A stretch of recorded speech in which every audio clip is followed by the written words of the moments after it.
Yo guys, magandang tanghali sa ating lahat. Update nyo po sa ulam natin ngayong tanghali. Linggo po ng tanghali. So January 7. Linggo po. At medyo free tayo ngayon para makapagluto. Kaya nagluluto po tayo. Ito po inihaw na tilapia po. Yun. So, ang pag-ihaw po dito, hindi na po kailangang uling. Mga sir, mga ma'am. Ang pag-ihaw ko po ay nasa kalan lang din po. So, meron lang tayong ihawan.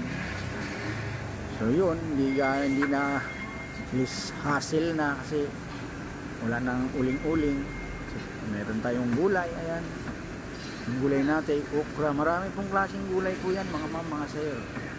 Ayan, okra, kamatis, sibuyas, luya, mayroon tayong tahong dyan, at mayroon tayong gulay, talbos kamote, talbos kangkong, talbos ulokbate,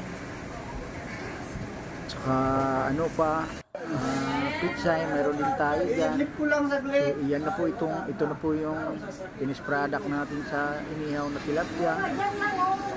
So yun, yung gulay natin, yun yung inihaw natin na tilapia, tapos malalaki po yan. Ayun, masarap kasi pagparisin yan mga sir, mga ma'am, yung gulay tsaka yung inihaw na tilapia. So yun, thank you guys, thank you.